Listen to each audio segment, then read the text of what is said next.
Hello, dear friends, lovely audiences. Welcome to the East West Show. Jack Chow on the East West Show with the G&E TV, but with a little allergy also, because I'm sorry for that. Anyway, when the subject is important, though, it doesn't matter you do or do not have an allergy.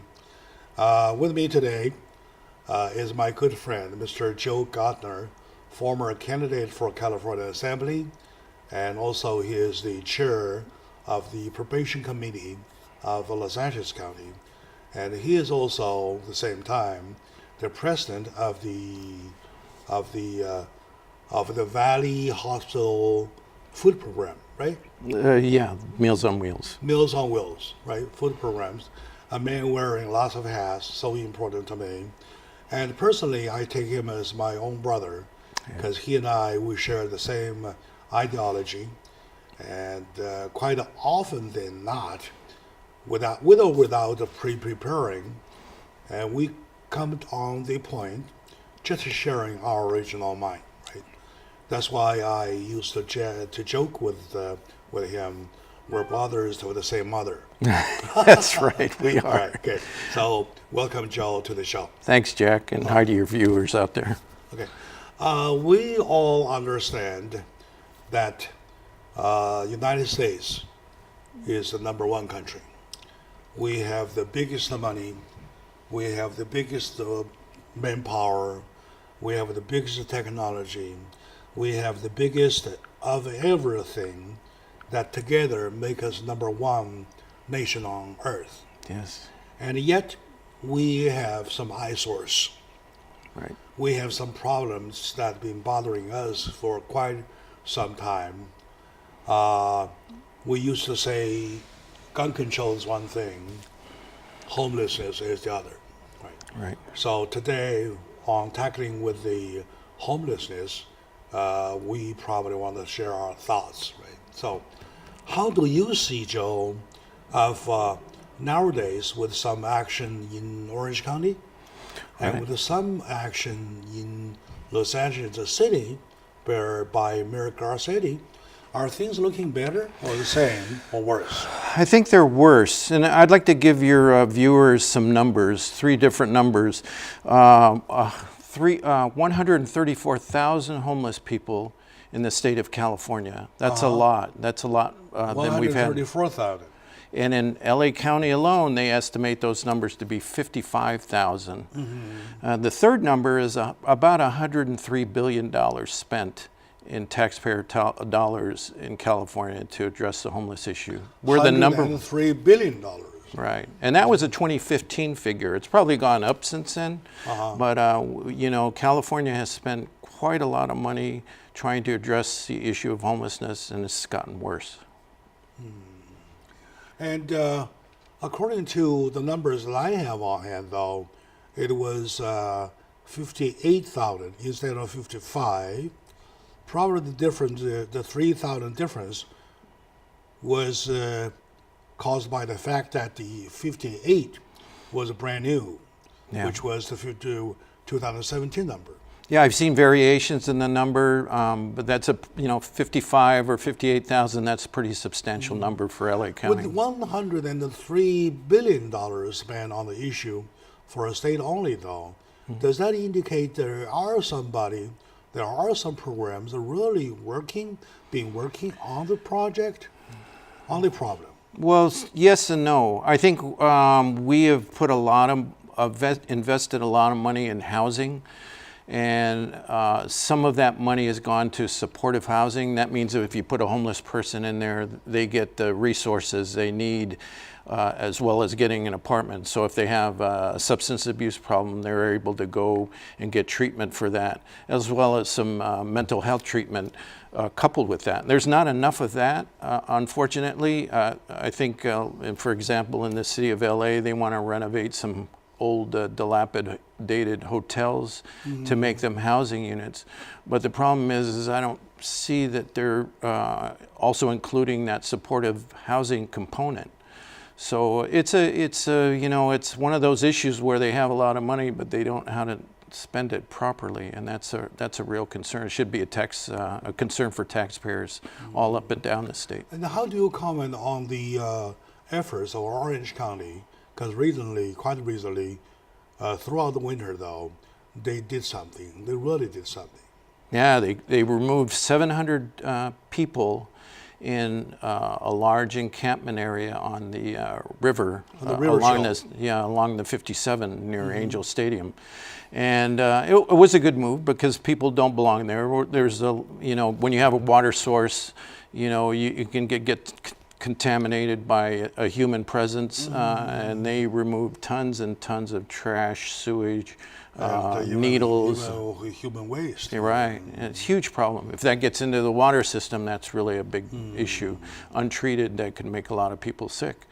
I think it was important that they did something, but the reason why it got so far out of hand is I think they neglected the problem for some time, let it fester, and then when the residents in that area had enough, they decided to do something. When you say neglection, though, do you say the neglection by defining the size of problem or understanding the nature of the problem? And I think you hit on it right there, Jack. I think it's the latter. They didn't understand the problem. People who are homeless are very complex. They have a lot of issues that made them homeless in the first place. And so if you don't address those underlying root cause issues about why they're in homelessness, then it's going to persist. And I think that was the part that was neglected. And while talking to you, I have a sense that you might have mentioned something important as to categorize the problems. If I sum it right, though, correct me if I'm wrong, that is combination. The problem is combination of substance abuse, including alcohol.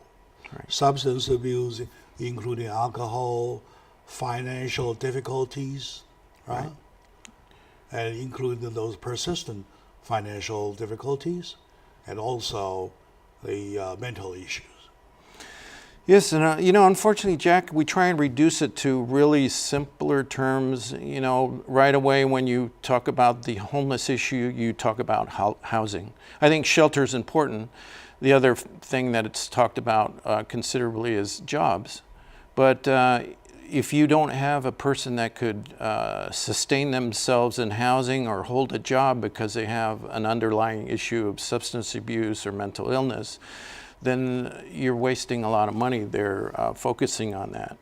So I think, the real answer is to get to those root causes and try and create some rehabilitation programs like we used to have back in the 70s and 80s. And some refined, better mental health treatment facilities so that people can get care and they become stabilized so that they can hold that job or maintain that shelter. Right. And obviously those three categories form the major root cause of the problem. Yes. Right? And also the fact that they cannot, majority of them, cannot stay on a job that is even provided. Right. Right? So what causes that? Well, I mean, if you're focused on your addiction, if you're focused on your mental health issue, you can't focus on anything else. That's this sad, unfortunate truth about mental illness or substance abuse. Your life is consumed by those underlying issues.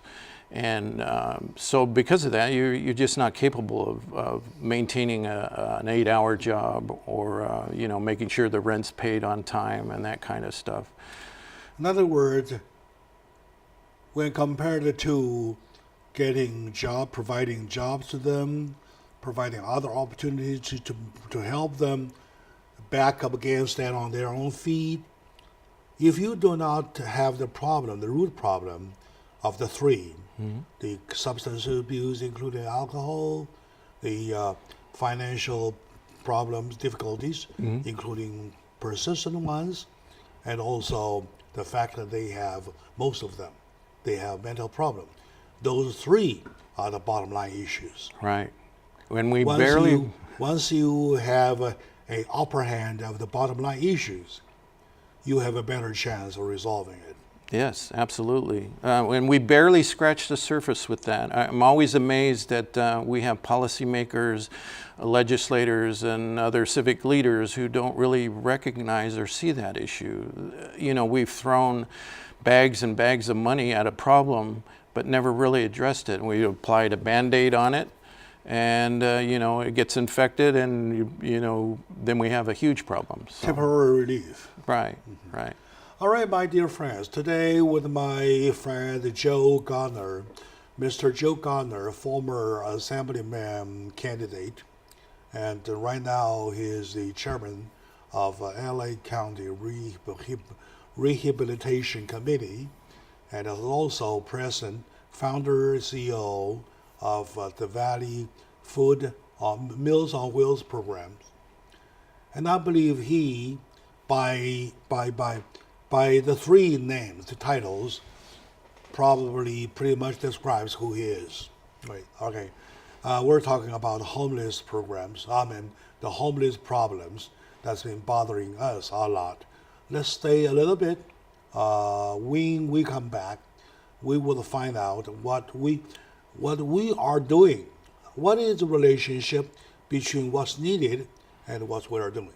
Right. So stay with us.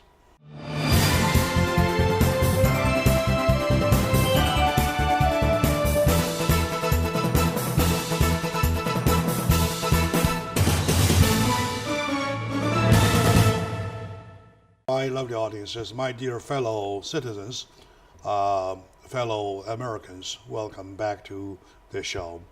Jack Chow hosting this East-West show today with a huge attack of allergy. You can see my energy is going way, I will hold on to, I promise.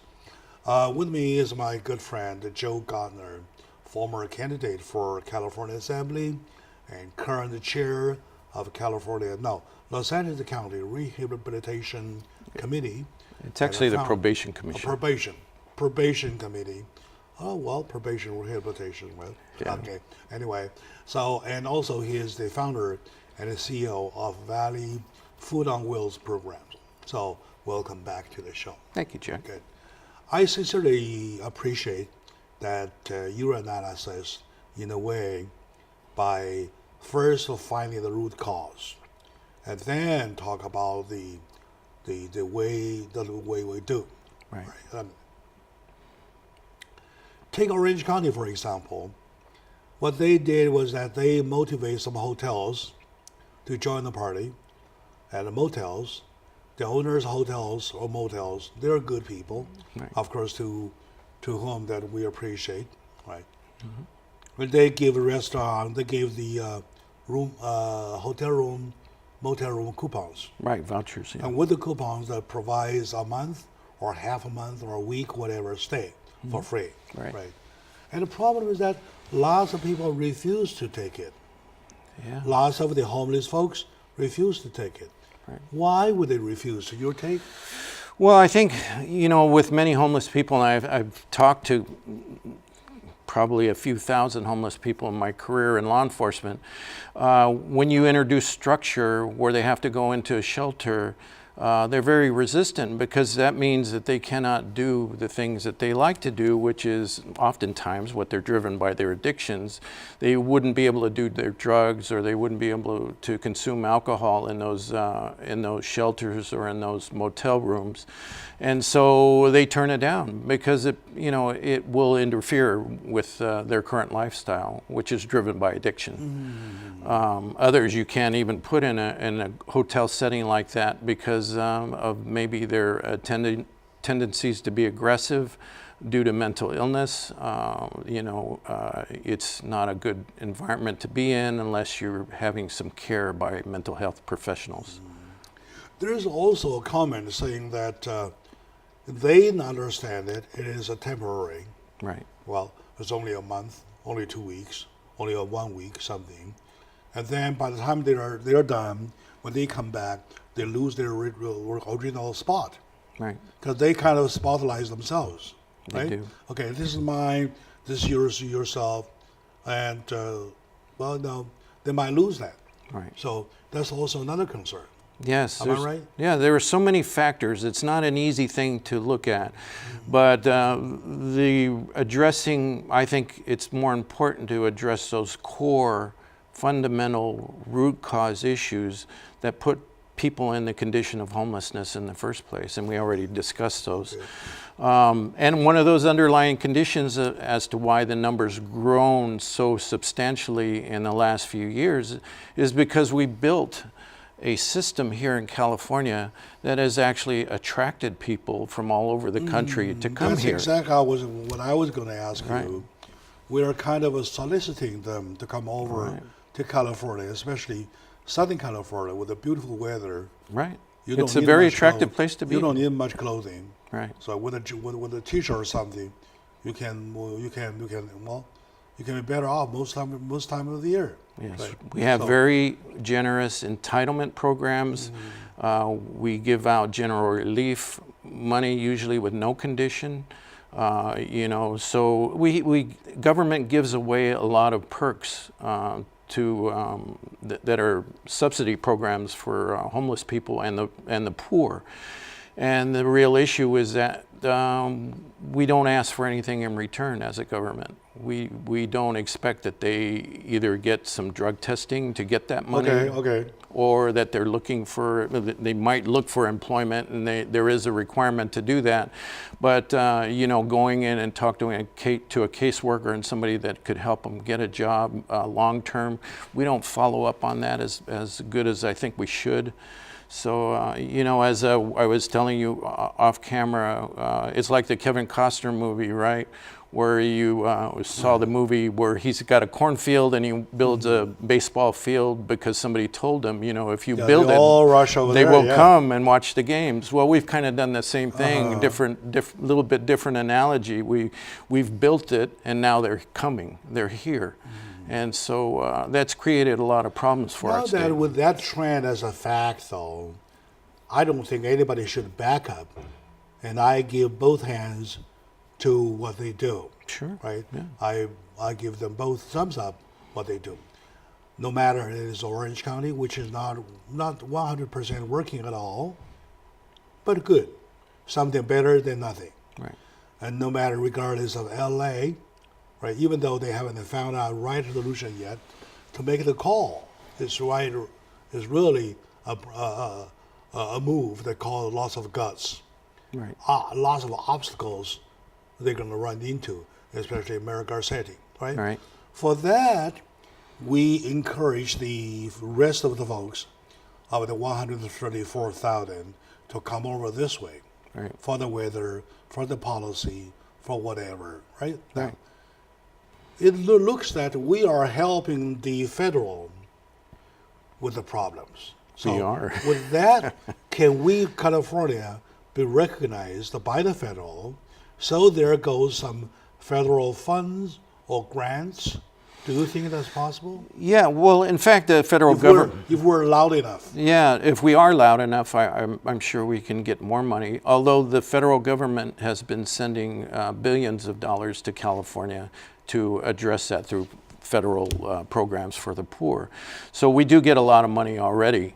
The problem is that that penalty we pay for that is attracting more people here from other states. I think some reforms have to be done so that we're only serving the constituents, the people that have been here, who could show that they've been here for 2 or 3 years and their actual residents. We should be helping those people first in LA County and throughout the state. There should be resident requirements to get government stipends or entitlements. If there is a should be term, I would say everybody should be helped. Right? Well, sure. You shouldn't turn anybody you away, should turn but there anybody should be down. some conditions. You should never turn anybody away. They're from Pennsylvania. They're from Massachusetts. They're from New York, Philadelphia, wherever. Coming our way, they're staying here, we're helping them. That is what I call a big heart.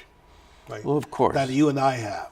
right? Yeah. So, with a big heart, my dear friends, and with limited money, with a problem that is a size unknown, we really seems to have a lot to do.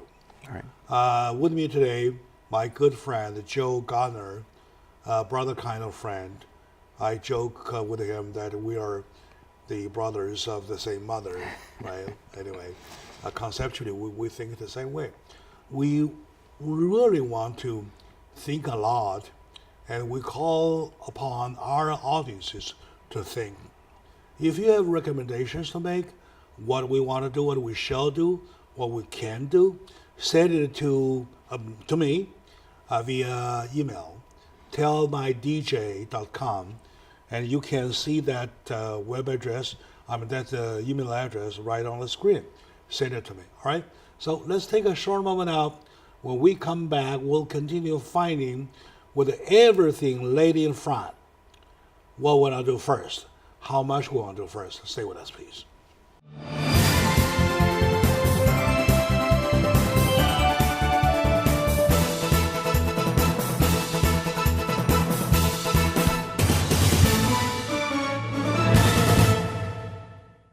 Hello, dear folks, lovely audiences. Welcome back to the show. Jack Chow on the East West Show with Jenny TV. Joining me today, my good friend Joe Garner, a former assemblyman candidate of California and the current chair of The Probation Commission. Probation Committee of LA County. And he is also founder and CEO of LA Valley, of a Valley area food on Meals on Wheels programs. Yeah. And he's a former, most important, he is a former police officer, law enforcement officer for Santa Monica PD for 28 years, I believe, right? 27, yeah. 27 years. What a man, what a life, right? Good. Okay, now, with all the subject, with all the subject matters laid on hand, though, we want to see, number one, the size of the problem, right? Which means we're not talking about 46, we're not talking about 53, not even 55, we're talking about 58, right? Because we're soliciting people, the folks of that community, to come over. Right. Well, in other words, we show them our welcome, which is not bad. No, it isn't. Right? Well, under God, by the Bible, we want to help people, right? So this is the side of the problem. And then the root cause of the problem, as my friend Joe mentioned, substances abuse, including alcohol, mental health problems, and financial difficulties, Right. including prolonged financial difficulties. Right. Those are the issues. Now, are we saying, with all the problem laid down here, are we saying the best way to do is to strictly tackle the three problems, the root problem, rather than the rest of it, putting somebody in a hotel room or so on and so forth for a temporary relief? Of course, that can go simultaneously. Right. So what are we doing? How have we been allocating our efforts?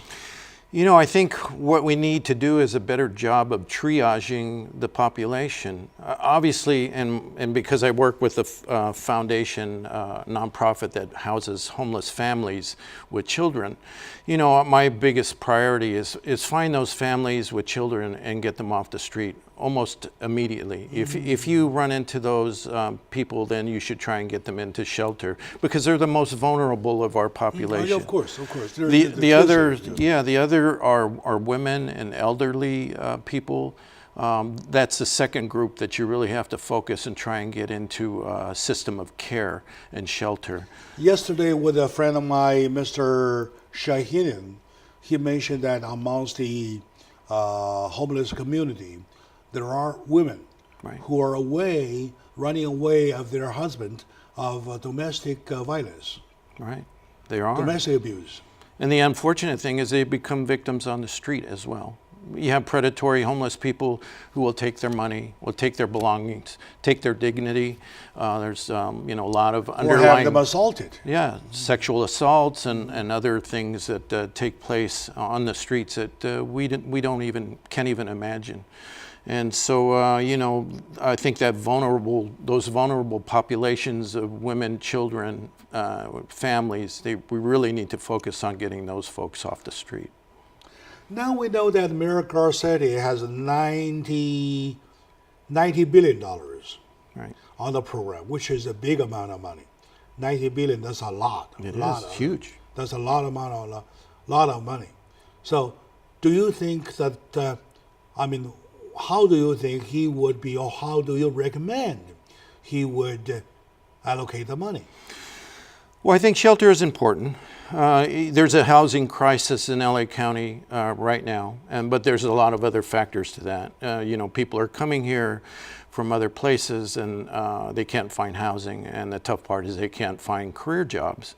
So that's kind of a socio-economic kind of issue that we're going to have to address down the line as well. I think, though, what has been neglected is the court system. The court system has all kinds of tools and remedies to help people get into programs that will stabilize them.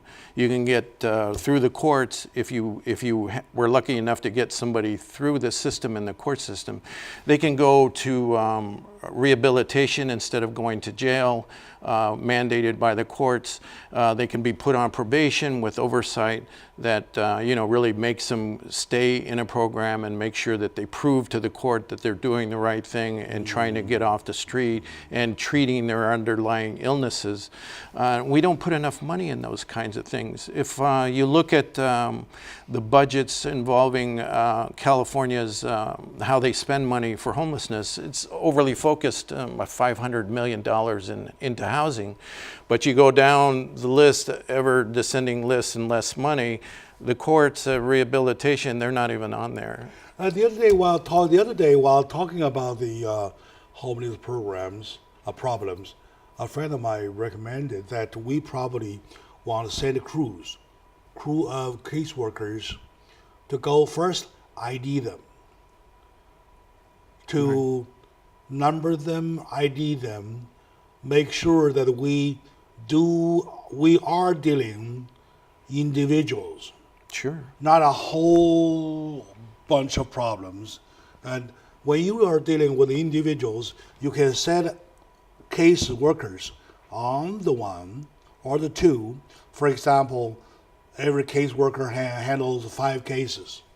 Right? Mm-hmm. So, and then we learn the nature of the problem and dispatch them to a certain route. Do you think that's a way to do? No, I think that's a great way to do. In fact, I did that work with social workers in my police car all the time. They would ride with me and we would go out and talk to those homeless people. And a lot of times we would discover that some of these homeless people had resources like veterans, right? You find a homeless veteran, there's no really any reason why a homeless veteran should be on the street. There are a number of VA programs that you can send them to. Mm-hmm. But oftentimes it's because they don't have a cell phone or a computer, they're not able to access those things being on the street. Mm-hmm. So having a social worker on hand to help with that is very important, because you can say, well, look, we come across you today right on the street corner here, but you need to call the VA and they can get you set up. So. Or they might say we don't have enough hands to do so. Right. So do you think we should first increase the number of caseworkers? I think so. Hiring more? Yeah, but I think you could put a number of them in the court system. Because once somebody gets... digital time. It keeps the beeping. It gives them a hard time anyway.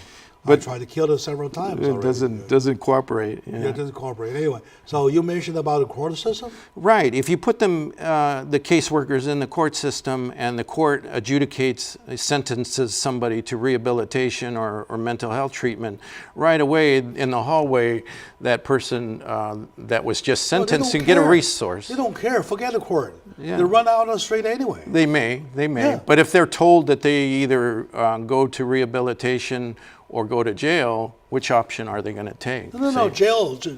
For example, jail, right? Right. If I were them, I choose jail.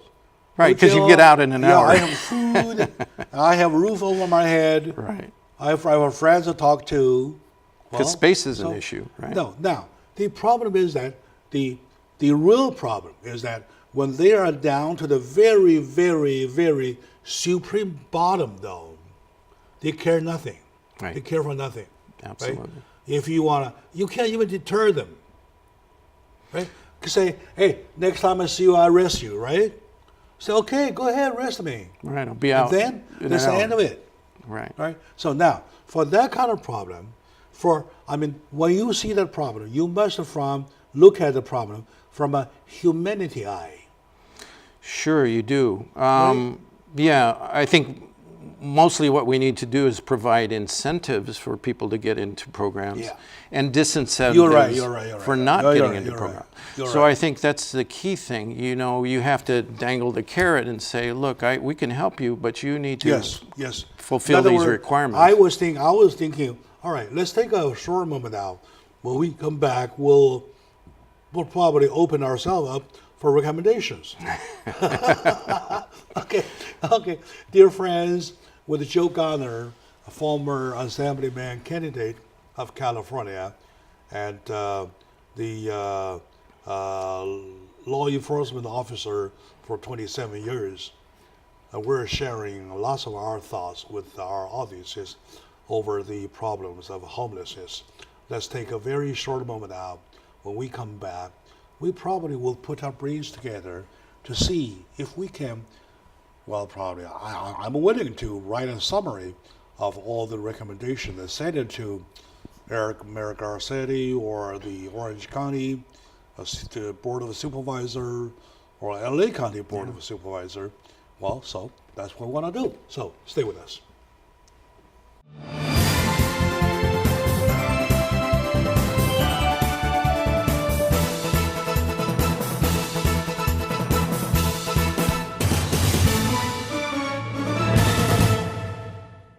Hello, dear friends, lovely audiences. Welcome back to the show.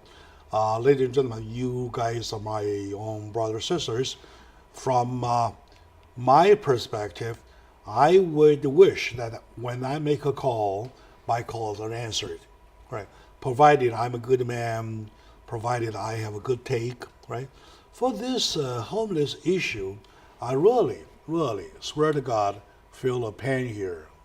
The pain is so bothering.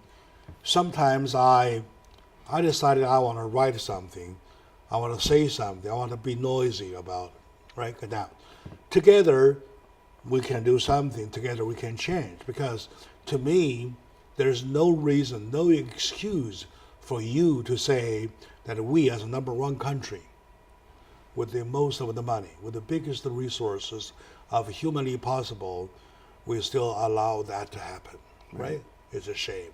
Shame of our time. That's why we name the show with that title. However, two recommendations though. Now let's take the number 55,000 for granted. Let's say, okay, assuming there's 55, right? Now we, with a calculation of every single caseworker handles 5 cases, so we assign enough caseworkers.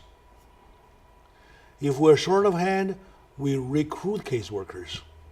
Right. Do you think that would be an approach first? Well, of course, that would be one thing, but there are so many other things that we need to do at the same time on separate tracks. Mm-hmm. And we mentioned in the last segment about incentives and disincentives. We don't have enough jail space. You know, someone who gets arrested for something spends no time, basically, if it's a misdemeanor or a small crime, they spend no time in jail.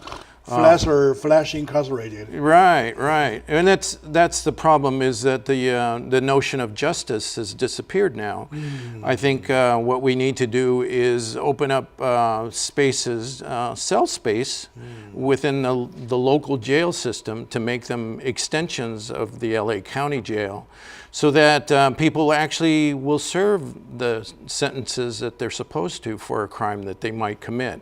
Now, once you have them in that condition where they're serving time in a local city jail, they also have an opportunity to meet with those caseworkers right on the spot, so that there's a plan. So if they know that they're going to serve You're 20 talking days, about simultaneously. right, simultaneously. If they're going to serve 20 days in a local city jail, a caseworker talks to them on day 2. The caseworker will be on the case for 20 days. Right.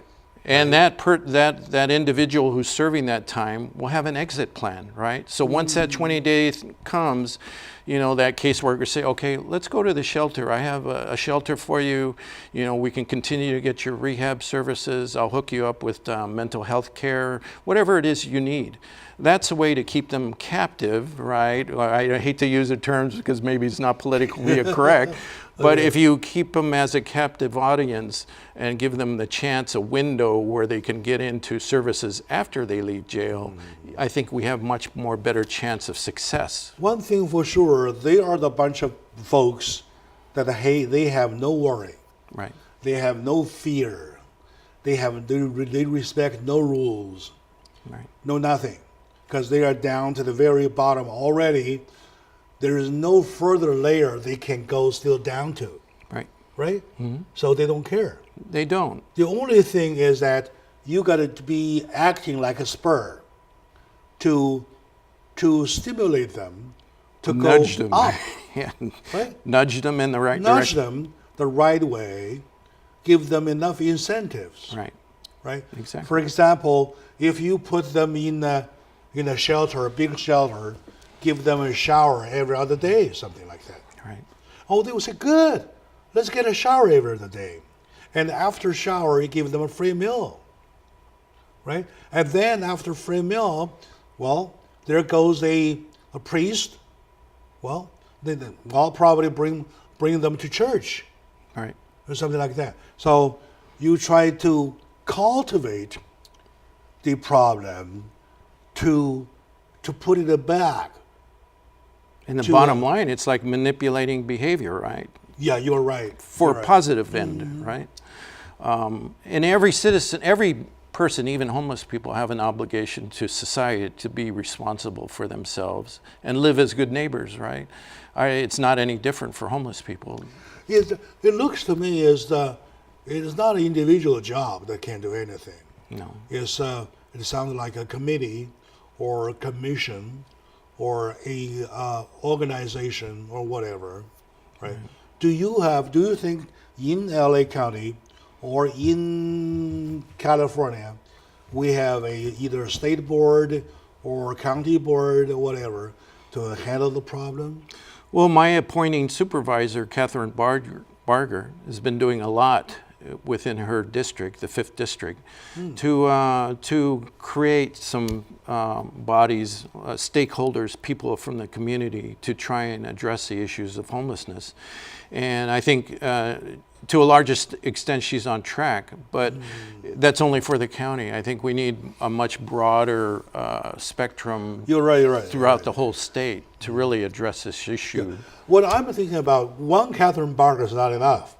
No. One Catherine Barger takes the leadership, and then under her you have a whole board of members who would put the brains together.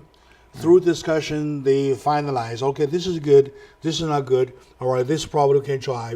And then for those, under the same umbrella, you have people. If you do not have enough, you start recruiting because we have money there. Use the money to recruit, and with the people recruited to go out tackle the problem. Right, absolutely. It can't be a problem. You sit here, make a call, and the call they answered. No.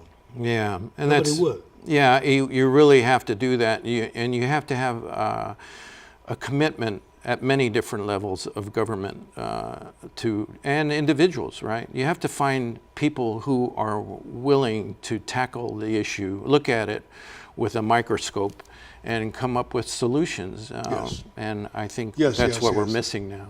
Yes. And also, we as a society, we have to change our attitudes towards them. Right.